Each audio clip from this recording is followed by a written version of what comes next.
नमस्ते, अभिवादन आपका इनोसेंट इन्वेस्टर के इस नए वीडियो में। दोस्तों, बात करेंगे चंद्रयान-3 की, जो कि सक्सेसफुली लैंड हो चुका है साउथ पोल पे जाकर के चंदा मामा के।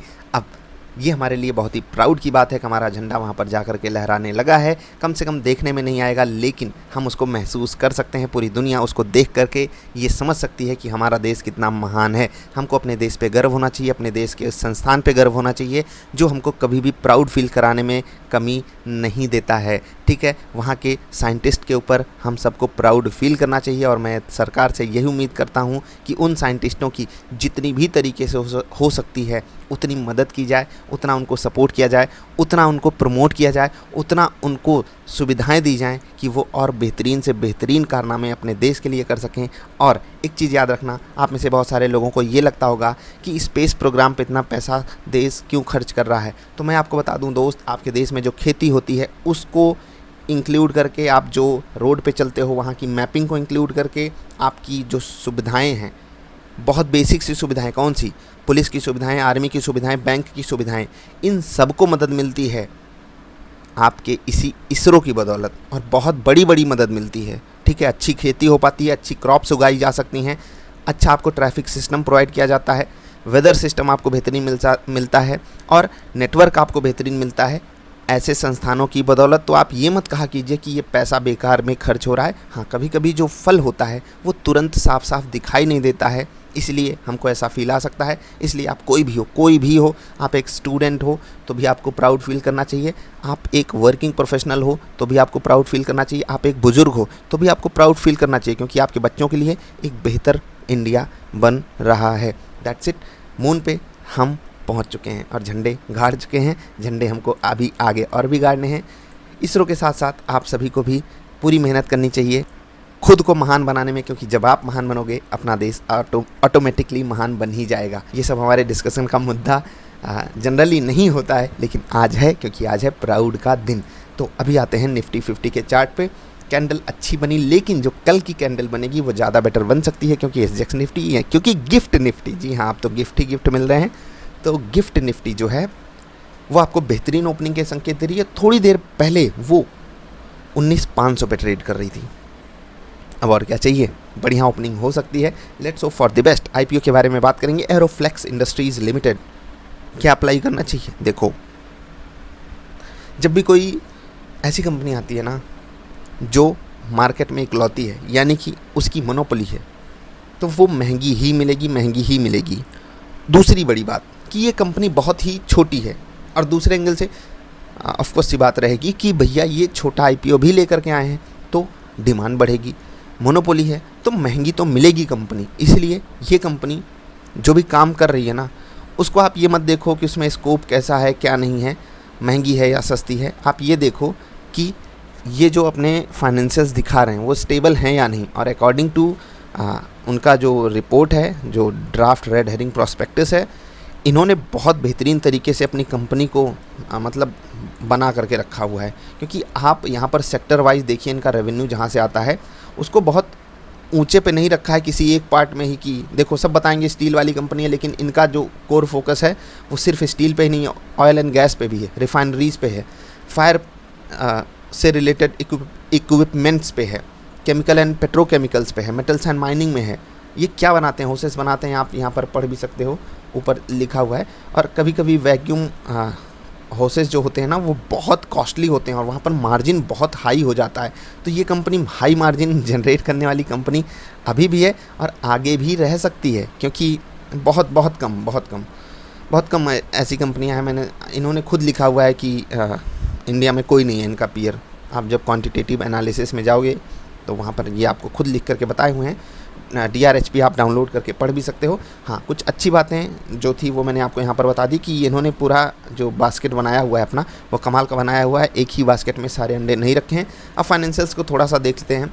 देखिए, अर्निंग पर शेयर आधे रुपए का है, यहाँ 2.5 रुपये का है, यहाँ 2.64 रुपीज़ का है। ठीक है, 2.64। अब वेटेज इसी का ज़्यादा होगा क्योंकि ये लास्ट फाइनेंशियल ईयर है। तो यहाँ पर 30 करोड़ का प्रॉफिट हुआ। ये जानबूझ करके किया गया है या सच में इतनी ग्रोथ हो गई थी, मुझे ये नहीं पता। लेकिन ठीक है, कभी कभी ऐसा हो जाता है, क्योंकि रेवेन्यू भी यहाँ पर इन्होंने काफ़ी तगड़े से बढ़ाया था, लेकिन यहाँ पर रेवेन्यू नहीं बढ़ा, इसलिए प्रॉफिट उतनी तेज़ी से नहीं बढ़ा। आगे रेवेन्यू बढ़ने के आसार हैं। और जो सबसे अच्छी बात है इस कंपनी के आईपीओ के बारे में, वो ये है कि ये अपना डेट रीपे कर दे रहे हैं। एंड ये चीज़ कभी कभी कुछ कंपनियों के लिए एकदम मिराकुलस साबित होती हैं। तो let's hope for the best कि ये कंपनी बहुत अच्छा करे आगे चल करके, क्योंकि अपने देश की ये एक तरीके से शान बढ़ाने वाली कंपनी है। अब आगे इनका जो बिज़नेस आता है वो 75% से ज़्यादा एक्सपोर्ट ओरिएंटेड बिजनेस है। तो ये भी एक अच्छा मोमेंटम हो सकता है इस स्टॉक को दे दे। तो विदाउट एनी डाउट आपको इस आईपीओ में अप्लाई करना चाहिए। आज है सेकंड डे, इस पर कुछ ज़्यादा रिसर्च आपको करनी ही नहीं है, ठीक है। हाँ, एक चीज़ देख लेना, मेरे कहने पे मत चले जाना। पहले देखो ये कंपनी का जो बिज़नेस है, पहले देखना होसेस क्या होते हैं, ठीक है। अब आप सोचोगे कि ये बेसिक लेवल के इक्विपमेंट्स बनाते हैं, नहीं, हाई लेवल के, जहाँ पर रिसर्च की ज़रूरत होती है, ठीक है। आपको एक बहुत बड़ा सा हब चाहिए होता है उस रिसर्च को कंप्लीट करने के लिए। उसके बाद बहुत तगड़ी मैन्युफैक्चरिंग यूनिट चाहिए होती है, और ये बहुत डिफरेंट सेक्टर में काम करते हैं, डिफरेंट सेक्टर्स को अपने प्रोडक्ट्स एक्सपोर्ट करते हैं, तो बढ़िया मार्जिन भी खींचते हैं। और जब मार्जिन कोई कंपनी खींच रही है तो उसका वैल्यूएशन ऑफ कोर्स सी बात है महंगे प्राइस पे ट्रेड करेगा। और ऐसे में आपको ये कंपनी भले अभी भी, अगर आप देखो यार, एबिटा तो अभी देखने में लग रहा है कि सही चल गया, 21 से 23 के बीच में डबल से ज़्यादा हो गया। ऐसे अगर आगे भी हो गया तो यहाँ 108 रुपये पे एप्लीकेशन कर रहे हो सकता है 216 का भी प्राइस बहुत जल्द आपको देखने को मिल जाए। मैं ये नहीं कह रहा हूँ लिस्टिंग पे हो जाएगा, लेकिन जिस हिसाब से कंपनी हमको ग्रोथ का व्यू दे रही है, व्यू सच में इनका मैनेजमेंट बहुत एग्रेसिव है यार, एग्रेसिव है वो। और अगर ऐसा वो करने में सफल होते हैं तो कमाल ही होगा। खैर, मैं यहाँ पर आपको रेकमेंड कर रहा हूँ कि आप अप्लाई कर सकते हो, सिंगल लॉट में ही करना है, कुछ और वहाँ पर ज़्यादा दिमाग लगाने की ज़रूरत नहीं है। सबसे अच्छी बात ये है कि छोटे टिकर प्राइस का आपको ये स्टॉक मिलेगा, तो मज़ेदार बात है आपके लिए, क्योंकि कभी कभी जो आईपीओज महंगे प्राइस पे आते हैं, लोग वहाँ अनकंफर्टेबल सा फील करते हैं। 108 रुपये पे 130 शेयर्स आपको मिलेंगे अगर आप लकी होते हो तो। वैसे यहाँ पर डिमांड भी काफ़ी हाई होगी, लेकिन फिर भी डिमांड कितनी भी हाई हो, अपनी रिसर्च ज़रूर कीजिएगा, फाइनेंशियल एडवाइज़र से ज़रूर पूछिएगा, मेरे कहने पे ही मत जाइएगा। हाँ बिल्कुल, आप मेरी बातों को एक बार के लिए नोटिस में रख सकते हो, ठीक है।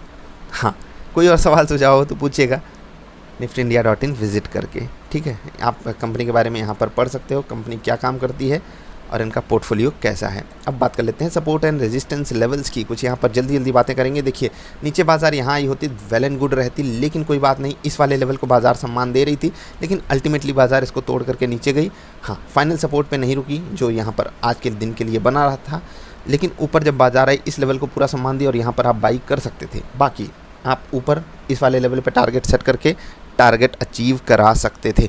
गलत ट्रेड कौन सा होता? गलत ट्रेड यहाँ पर होता जब ये स्टॉक यहाँ निफ्टी जब इस लेवल को तोड़ी थी, तो हम सेल साइड का ट्रेड लेते और यहाँ का टारगेट लगाते, जो कि नहीं आता, रिवर्स कर जाता और हमें यहाँ पर मिल जाता है स्टॉप लॉस, ठीक है। तो ऐसे भी दिन आते हैं, ऐसे दिनों के लिए आप बिल्कुल तैयारी बना करके रखा कीजिए। तो चंद्रयान 3 से जुड़े कुछ स्टॉक्स के बारे में बात करते हैं। टेक्नो इंजीनियरिंग, याद है ये स्टॉक या भूल गए?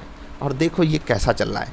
देखो, उससे जुड़ा हुआ स्टॉक एक एंगल से है, दूसरे एंगल से बिल्कुल दूर दूर तक नहीं है। अब आप सोचते रहो कौन सा एंगल है कौन सा नहीं। हाँ, टेक्नो इंजीनियरिंग के बारे में कहाँ पर बात की गई थी, AIA इंजीनियरिंग के बारे में कहाँ पर बात की गई थी, पता करते रहिए। और ये सब स्टॉक्स गजब के चले हैं पिछले कुछ दिनों में, तो एंजॉय करिए। पारस डिफेंस भी आज कमाल का चल रहा था। महिंद्रा एंड महिंद्रा फाइनेंस, याद है? ये चंद्रयान 3 से नहीं जुड़ा हुआ है, थोड़ा सा उससे अलग हटेंगे हम लोग, अलग बातें भी करेंगे। Mahindra and Mahindra finance pivot point वाली वीडियो अगर आपने देखी है और टेलीग्राम से जुड़े हो तो इंट्राडे स्टॉक आपको बताया गया था और वहाँ पर आपको बहुत कमाल का इसने रेट दिया है। आई होप आपने एंजॉय किया होगा। L&T आज ये भी भागा चंद्रयान 3 की बदौलत, और भाई चंद्रयान 3 के कारण 15, 20, 30, 35, 40, 45, 50 हज़ार 55 हज़ार करोड़ का वैल्यूएशन इम्प्रूव हो गया स्टॉक मार्केट में, डिफेंस से, स्पेस से, उस तरीके की कंपनियों से रिलेटेड स्टॉक्स में। और भाई अब इस पर क्या ही कमेंट करूं मैं, ये अलग लेवल का स्वैग है इन्वेस्टर्स का, अलग लेवल पे वो खुशी मनाते हैं। खैर यहाँ पर मैं आपको पार्टिसिपेट करने के लिए नहीं बोलूँगा, लेकिन फिर भी उनकी खुशी को भी एक बार ही सलाम करना चाहिए, क्योंकि 600-700 करोड़ का 640 या 635 करोड़ का प्रोजेक्ट था, अब तो वो सक्सेसफुल प्रोजेक्ट हो चुका है, ठीक है, चंद्रयान 3। और वहाँ पर उससे रिलेटेड स्टॉक्स में देखिए कितना बड़ा मोमेंटम आ गया, हज़ारों करोड़ का, इवन आधा लाख करोड़ आप कह सकते हो। वाह क्या बात है, क्या सीन है भाई साहब। L&T आपके लिए रहेगा पहला इंट्राडे स्टॉक। दूसरा इंट्राडे स्टॉक रहेगा लॉरस लैब्स, सही जगह पे खड़ा है, 400 का रेजिस्टेंस है, साइकोलॉजिकल, ध्यान रखिएगा। ONGC रहेगा आपके लिए तीसरा इंट्राडे स्टॉक। हाँ एक और चीज़, सन टीवी बहुत बेहतरीन चार्ट बना करके रखा हुआ है, कहाँ पर, वीकली कैंडल्स पे। जो लोग वीकली कैंडल पे स्विंग ट्रेड करते हैं उनके लिए बहुत बेहतरीन लेवल पे आकर के स्टॉक खड़ा है। ज़रूरी कौन सी वीडियो देखनी है, ज़रूरी है मूविंग एवरेज और फिबोनाची वाली वीडियो देखनी, तो ज़रूर देखिएगा, वो दोनों वीडियोज़ आपकी काफ़ी मदद करेंगी। तो इंट्राडे स्टॉक्स हो गए, डिस्कशन हो गया चंद्रयान 3 का। अब आपको बताते हैं लेवल्स जो कि आपके काम आएंगे, ठीक है। पहले तो मैं आपको बैंक निफ्टी के लेवल्स लिख करके दे देता हूँ। 56 पॉइंट नीचे सपोर्ट अवेलेबल है, मात्र 56 पॉइंट, 119 पॉइंट और 212 point, these are support levels. Resistance कहाँ है, 109 पे, 181 एंड 277, 277, 181, 109, ये रेजिस्टेंस लेवल, ये सपोर्ट लेवल्स हो गए बैंक निफ्टी के। अब निफ्टी के रेजिस्टेंस लेवल लिखिए, 19,484, 19,529, 19,567, 567 है ये, ठीक है। तो ये हो गए निफ्टी के रेजिस्टेंस लेवल। सपोर्ट कहाँ है, 19,430,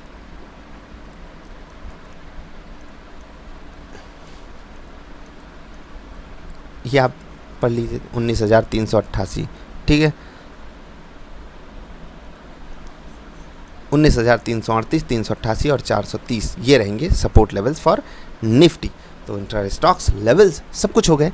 FII DIs का डेटा आप ज़रूर देख लीजिएगा, क्योंकि वहाँ पर एक अलग लेवल का, मतलब क्या कहें, FII DIs की लड़ाई ऐसी ही चलती रहे, मैं तो यही उम्मीद करता हूँ। बाकी ग्लोबल मार्केट में भारत का जो रुतबा है वो आज अच्छा हुआ है, इसी कारण गिफ्ट निफ्टी आपको गिफ्ट देने की तैयारी कर रही है। उम्मीद यही है कि हमको गिफ्ट सुबह बढ़िया वाला मिल जाए।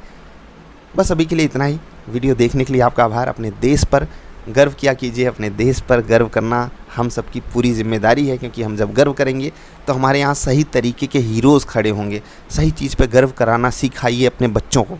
अगर आप पेरेंट हो, माँ बाप हो, तो आपकी ये बेसिक जिम्मेदारी है कि आपके बच्चे उन नशेड़ियों को, उन जुआरियों को हीरो ना समझें। मैं बात कर रहा हूँ ये जो मूवीज़ में हीरो आपके बन करके आते हैं, जो सोशल मीडिया पे हीरो बन करके बैठे हैं, ये सब नशेड़ी हैं, ठीक है। इनको अलग लेवल का नशा हुआ है।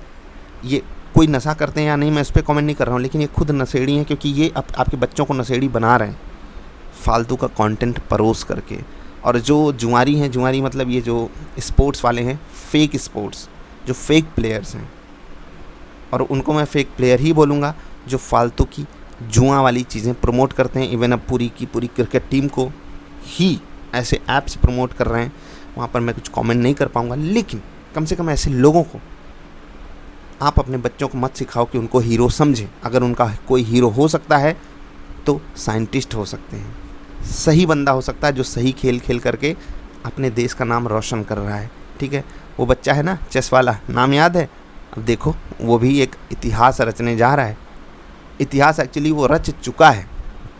जैसे कि चंद्रयान 2 जब था, 1 जब था, उसके बाद अभी हम जो दिक्कत झेले थे चंद्रयान के ही केस में, जब रो रहे थे सिवान साहब, तो मोदी जी उनको गले लगाए थे, वो भी काफ़ी इमोशनल मोमेंट था। लेकिन वो कोई ऐसा मोमेंट नहीं था कि हम हार गए थे। उस वक्त हमने जीत की तैयारी लगभग सुनिश्चित कर ली थी। उस वक्त हमने अपनी गलतियों से हमेशा सीखा है और इस रोज़ में नाम रोशन करता ही रहता है। आप भी नाम रोशन करते रहो। आज की वीडियो लंबी हो गई, लेकिन खुशी का मौका था, तो आई होप आप वीडियो को लाइक ज़रूर करोगे। और खासकर अगर आप यहाँ तक आए हो तो बिना लाइक किए मत जाना। जल्दी मिलेंगे ढेर सारी अच्छी और कमाल की वीडियोज़ में।